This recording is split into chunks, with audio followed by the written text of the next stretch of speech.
Oui, aujourd'hui, je suis bien sapé. Puisque rien que pour vous, bande de gros cochons et de grosses cochonnes, aujourd'hui plein feu sur 50 nuances de Grey. Même le titre en version originale est sensuel. 50 Shades of Grey. Et vous avez remarqué, aujourd'hui, mon micro-cravate sert effectivement de micro-cravate. Comme quoi tout peut arriver. Film réalisé par Sam Taylor Johnson, au casting Jamie Dornan et Dakota Johnson dans les rôles principaux. Également Marcia Gay Harden, qui joue ici un petit rôle, mais ça fait toujours plaisir de voir Marcia Gay Harden dans un film, très grande actrice. L'adaptation cinématographique du roman érotique à succès, qui avait fait un buzz monstrueux, donc forcément l'engouement pour ce film n'en est que plus. L'histoire est celle de Christian Grey, qui est un riche philanthrope, qui gère une gigantesque entreprise, et qui va faire la connaissance de Anastasia Steele, qui est une jeune étudiante de 22 ans, qui est encore vierge et pure. Lui va commencer à s'attacher à elle, à s'intéresser à elle, et en fait, Christian a des goûts un petit peu particuliers en matière de sexe, et notamment en matière de sexe, mais en matière de relations de couple en général, puisqu'il est sadomasochiste. C'est ça. Il aime en gros tout ce qui touche au sadomasochisme. Et elle, en fait, va tomber littéralement fou amoureuse de lui. Et donc, elle va essayer de s'immerger dans son petit monde, elle qui est totalement différente et à l'opposé de tout ça. Elle va essayer de s'immerger dans son petit monde, puisque lui ne peut vivre que de cette façon-là, enfin, ne peut vivre en couple que de cette façon-là. Et elle va donc essayer, malgré elle, de s'immerger dans son petit monde parce qu'elle l'aime et qu'elle veut être avec lui. Alors, ça va être pour moi très difficile de parler de ce film. Enfin, surtout de donner un avis parce que ce film m'a totalement retourné le cerveau. Quand je suis sorti de là, j'avoue que j'étais à l'accord. Puisque ce film est absolument tout le contraire d'un cliché hollywoodien moderne. Il reprend absolument tout le contraire d'un cliché, c'est-à-dire on prend le cliché hollywoodien moderne et on le retourne comme ça à 180 degrés parce que c'est absolument ça. Il est bourré de choses originales, ça retourne le cerveau du coup parce que ça change absolument tout ce qu'on connaît, ça casse absolument tous les codes hollywoodiens modernes à l'heure actuelle qu'on a, donc c'est assez déroutant comme film, donc j'ai du mal à avoir un avis positif ou négatif. J'étais quand même très curieux de voir ce film, j'étais quand même assez impatient et en même temps curieux, je faisais partie justement des petits curieux parce que je considère qu'il y a trois formes de public dans ce film. Il y a déjà les premiers qui ont lu le bouquin et qui vont s'impatienter d'aller le voir forcément, en salle. Le deuxième, c'est des petits pervers qui sont là uniquement pour les scènes de cul. Et les troisièmes personnes sont, dont je fais partie, des petits curieux qui se demandent pourquoi un tel engouement sur ce film, pourquoi un tel engouement et pourquoi la critique presse, surtout la presse, enfin même les spectateurs d'ailleurs, sont en train de le descendre en flèche. Concrètement, je me suis posé la question. Et pourquoi un tel engouement sur ce film? C'est absolument dingue, les salles sont blindées de partout, elles débordent, j'avais même pas vu un tel rassemblement depuis Lucie, depuis le dernier film de Besson. C'est vous dire. C'est absolument dingue. Je ne sais même pas s'il y a eu autant d'engouement pour le dernier film de Nolan, tellement c'est...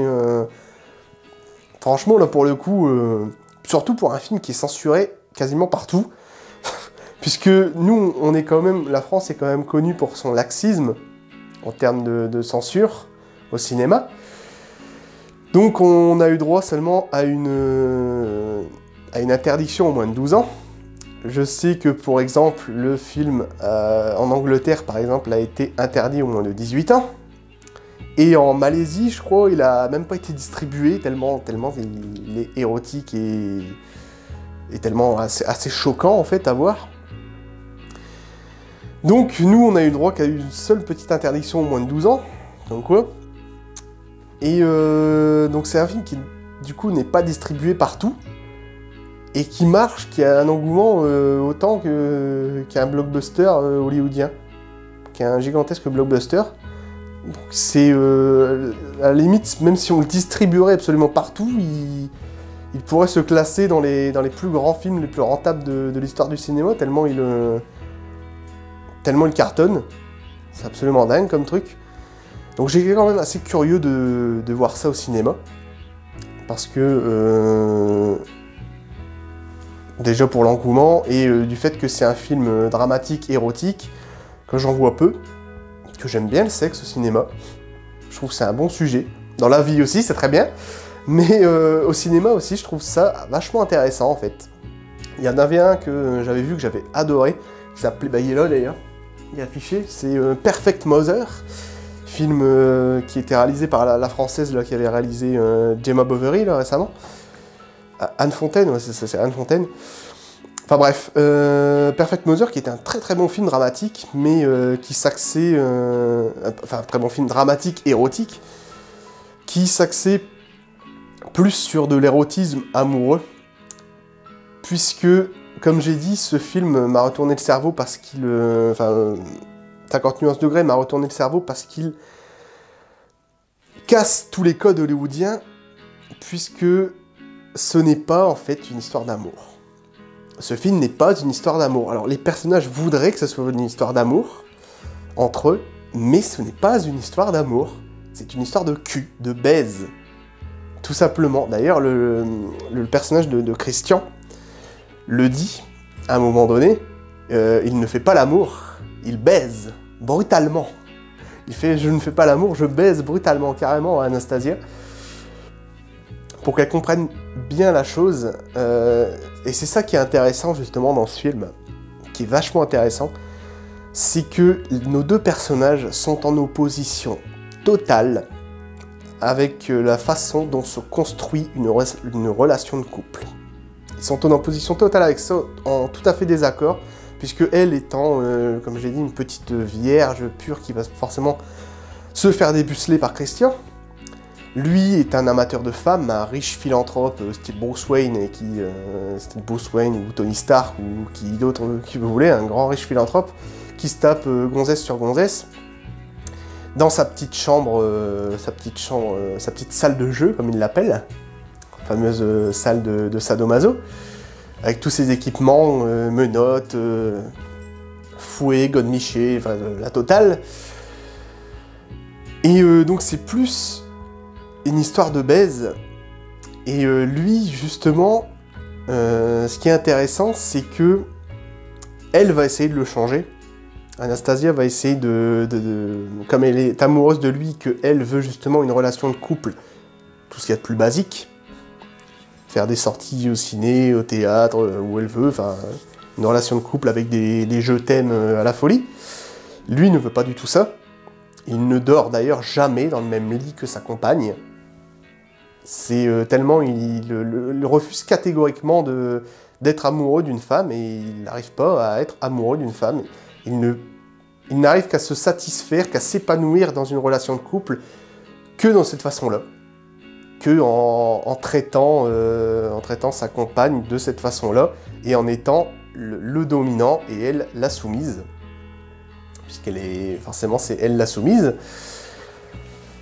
Et on sent bien quand même qui a envie d'être avec elle et de ressentir les mêmes choses qu'elle. Mais il n'y arrive pas. Et c'est ça qui est intéressant dans ce film, et c'est ça qui est en même temps intéressant et déroutant, puisque ça casse tous les clichés hollywoodiens, mais ça les casse et les tord et les détruit complètement, quoi. Ça les brise. Ça n'a absolument plus rien à voir avec ce qu'on fait habituellement dans le cinéma.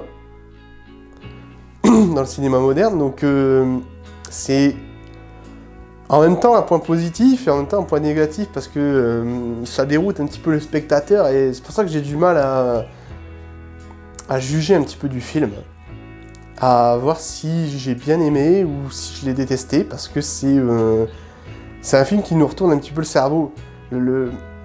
La fin du film est absolument dingue. Le dernier plan du film, mais je comprends pourquoi l'engouement pour le bouquin était aussi fort. Je comprends pourquoi le roman a eu un tel succès, parce que faire une fin pareille, aussi brutale, se terminer dans un truc pareil, c'est absolument dingue. Et comme j'ai dit, c'est tout le contraire du gros cliché hollywoodien. Et alors là, pour le coup, ça le détruit totalement.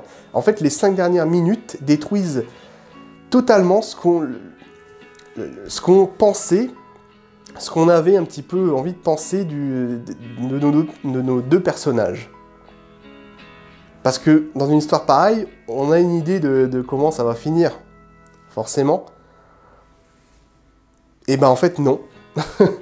Faut balayer cette idée de sa tête, non, c'est absolument tout le contraire, justement. Alors c'est en même temps intéressant et en même temps déroutant, donc voilà. C'est vrai que c'est assez dur à gérer. La critique presse l'a détruit, enfin, est en train de détruire le film, absolument. Je pense qu'il le détruit justement parce que l'histoire, parce que l'auteur a justement détruit tous les codes actuels, tous les codes qu'on avait, les codes d'écrire un récit plus stéréotypesque. Donc c'est quand même assez déroutant comme truc, puisque aussi ce qui est intéressant dans ce film, c'est non seulement, comme j'ai dit, c'est nos deux personnages qui sont en opposition totale, en désaccord avec les relations de couple, mais aussi les scènes de cul, les scènes de sexe, qui sont, pour le coup, contrairement à d'autres films érotiques que j'ai pu voir, qui sont bien moins sensuels en fait, puisque comme le film traite du sadomasochisme, c'est quand même assez brutal, c'est quand même assez violent, lui étant le dominant, elle la soumise, et c'est un petit peu son esclave sexuel. Donc c'est vraiment plus de la baise que de simplement faire l'amour. Et donc c'est quand même assez violent. Et du coup le film perd en sensualité et en sensualité, il n'est pas très sexy en fait, pour le coup. Enfin, et sexy quand même un petit peu, mais ce que je veux dire c'est que Her, par exemple, de Spike Jonze était pour moi beaucoup plus sensuel, puisque c'était beaucoup plus doux, on sentait que c'était des personnages qui faisaient l'amour entre eux. Là, c'est vraiment une histoire de baise, tout simplement. C'est vraiment, il faut la culbuter, point barre. Donc c'est un petit peu ça le truc, la culbuter, en plus d'avoir ses petits jouets, ses fouets, ses menottes et compagnie, donc c'est quand même assez violent pour le truc, donc je comprends pourquoi le film a été censuré dans pas mal de pays. Parce que c'est sûr que c'est quand même un sujet, c'est tabou, le sadomasochisme.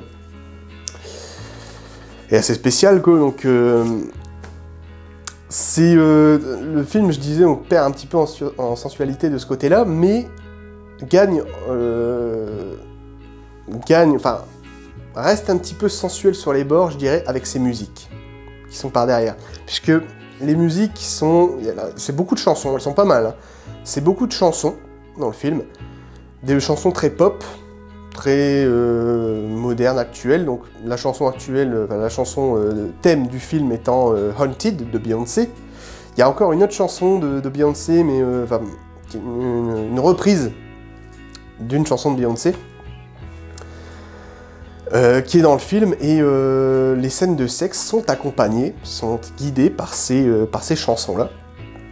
Donc je dirais que c'est ça qui renforce un petit peu la sensualité du film et garde son côté un petit peu tout public, on va dire.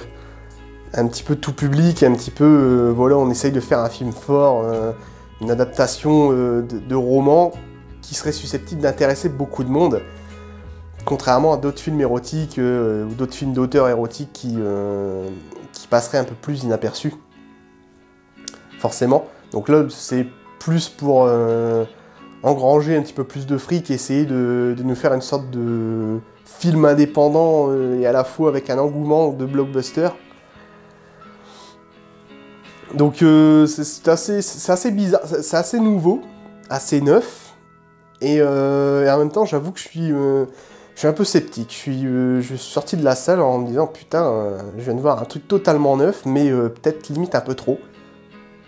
parce que le film vraiment nous casse vraiment tous les codes hollywoodiens actuels et c'est assez déroutant en fait. Donc ce film reste quand même pour moi extrêmement intéressant et à voir au moins une fois. Et il reste extrêmement intéressant justement parce que c'est un film brutal, un film érotique quand même assez brutal et qu'on en voit peu dans ce genre de... Enfin qu'on voit peu de ce genre de film en fait.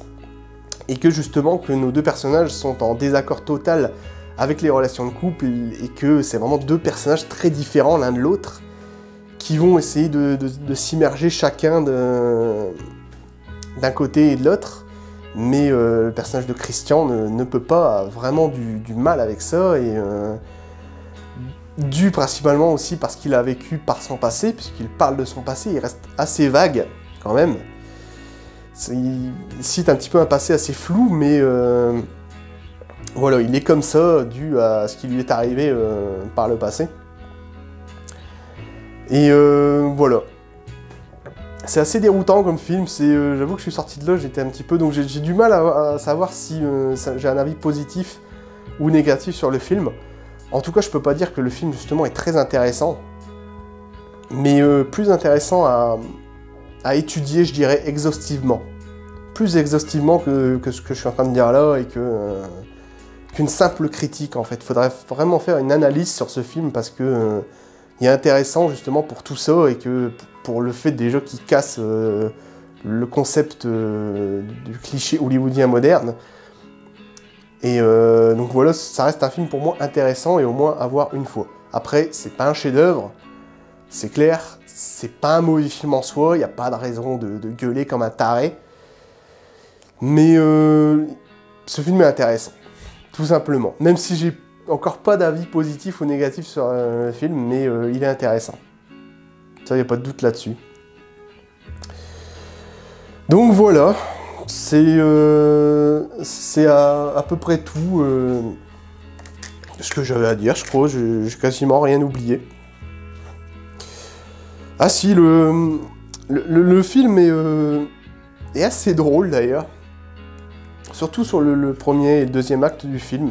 Étonnamment. Je crois que le roman, ce que j'avais entendu parler, n'était pas aussi drôle. Il n'y avait pas d'humour dans le roman. Très peu. Et je l'ai pas lu, hein, bien sûr, mais apparemment, le film ici, il y a certaines scènes, pas à mourir de rire, ni même à rigoler, mais au moins esquisser un petit sourire. Donc c'était plutôt étonnant, parce que le personnage d'Anastasia est un petit peu étourdi sur les bords. Lui est super classe, super chicos, il en loupe jamais une, il fait jamais de sourire, enfin c'est ce genre de type-là. Elle, étant une petite étudiante, toute timide, toute réservée, donc elle est un petit peu étourdie sur les bords. Donc c'est ça qui est un petit peu marrant en fait. Mais c'est tout. Et aussi un truc bizarre, c'est que... Enfin un truc bizarre. C'est pas vraiment bizarre, mais disons que le sadomasochisme est tellement traité de façon taboue que personne ne le sait que le personnage de Christian et sadomaso aime ce genre de choses. Et il fait signer un contrat à Anastasia, un contrat de confidentialité, que j'appellerais plutôt un contrat de baise, tout simplement, parce que c'est un contrat qui stipule que elle soit son esclave, en fait.